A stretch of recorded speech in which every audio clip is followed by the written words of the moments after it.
Partindo da ideia e da equação da força elétrica entre duas cargas, a gente vai definir uma grandeza que chamamos de campo elétrico. Vamos ver que, numa representação gráfica desse campo, na forma de vetores, a equação desse campo diz que o campo elétrico da carga negativa está orientado em direção à carga e da carga positiva para longe dela. Vamos lá. Como a gente viu, a força em uma carga QT, localizada por um vetor R, devido à sua interação com uma outra carga pontual Q, esta agora localizada por R0, é dada por essa equação aqui, a equação de Coulomb, que pode ser escrita desse jeito. Agora veja que dessa forma eu posso interpretar que a força é resultado da interação de QT com isso aqui que está entre colchetes. Então vamos chamar isso de campo elétrico e representar por E de R, onde o R indica que é a posição da carga QT. Dessa forma, a força elétrica em uma carga é devida então à ação de um campo elétrico. Um campo elétrico aqui no nosso caso gerado por uma carga Q. Esse campo elétrico é uma grandeza física, ele equivale à força por unidade de carga, portanto, sua unidade é Newton por Coulomb. Mas na prática a gente não usa essa unidade.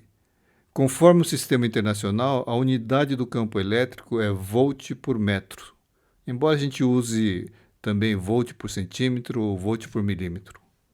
Então, como vai ficar a força agora? Quando a carga QT for negativa, tipo menos 5 nanocoulomb, eu vou ter esse sinal menos aqui, indicando então que a força tem sentido contrário ao do campo E. E quando a carga for positiva, tipo mais 5 nanocoulomb, o sinal é positivo, então a força e o campo vão ter o mesmo sentido. E como é que ficaria então a orientação do campo elétrico? Para a gente ver isso, vamos pegar a equação 1 e escrevê-la de uma forma um pouco mais simples. Nessa equação, a carga Q ela encontra-se em R0. Vamos fazer o seguinte, vamos colocar essa carga na origem, daí o R0 vai para zero.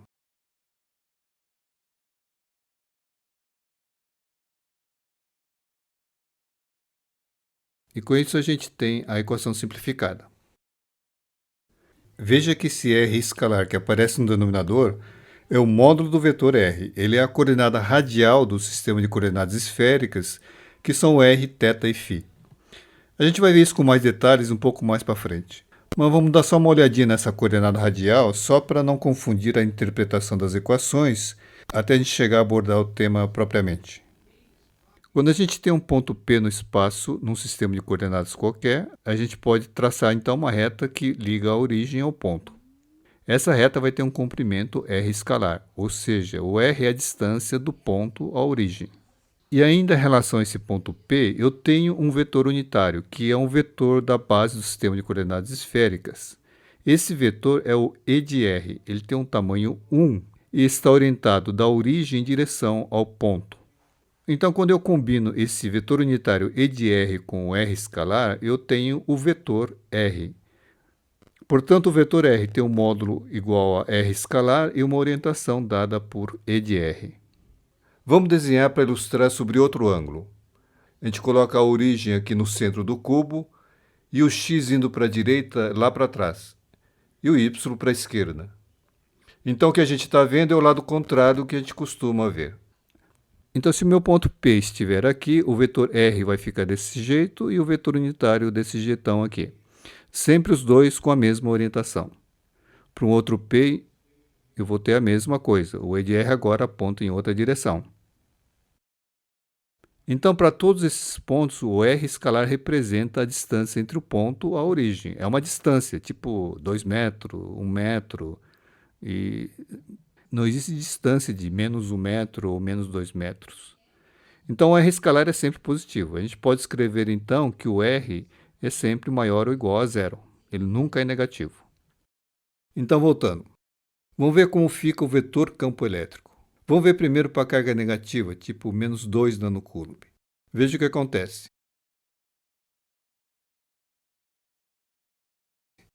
Tudo isso aqui tem um valor numérico positivo. Então, a orientação do E é dada por esse menos combinado com o E de R. Portanto, o campo é oposto ao E de R. Vamos desenhar outros vetores aqui. Veja que a intensidade do campo E depende apenas de R, portanto ela não vai mudar se o R for constante. Então, se eu tiver outro ponto com a mesma distância, eu vou ter a mesma coisa. O E de R apontando em direção ao ponto e o vetor E no sentido contrário. É claro que esses pontos equidistantes formam uma circunferência centrada na carga. Isso num desenho bidimensional. No espaço tridimensional, a gente teria esses pontos equidistantes formando uma esfera centrada na carga. Agora, pela equação, a gente tem mais uma coisa. A dependência com R acontece no denominador da equação. Então, o campo vai diminuir naturalmente se aumentarmos o R. Portanto, se desenharmos esses vetores em pontos mais distantes, eu vou ter, então, vetores menores. Bom, juntando tudo isso, então eu vou ter a seguinte representação do vetor E para a carga negativa.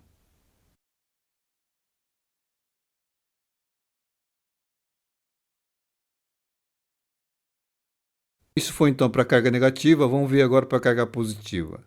No caso de uma carga positiva, tipo mais 5 nanocoulombs, agora eu tenho mais, portanto, um campo aponta ao longo de E de R.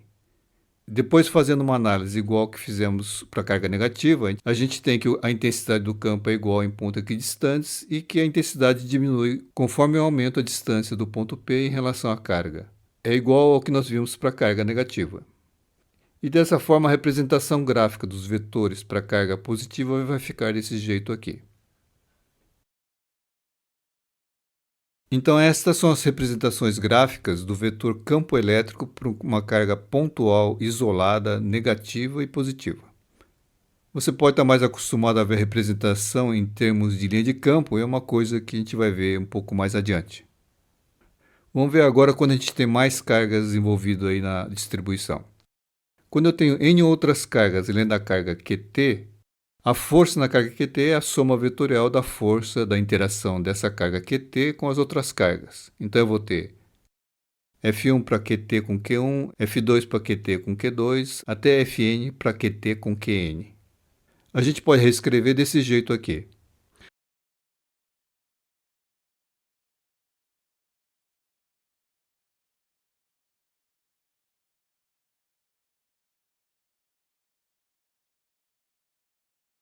Onde em cada colchetes eu tenho o campo elétrico da carga na posição da carga QT. Portanto, eu vou ter isso aqui. A força, então, pode ser escrita dessa forma compacta, FRQT E de R, na qual ER é igual a E1 de R mais E2 de R mais até o EN de R.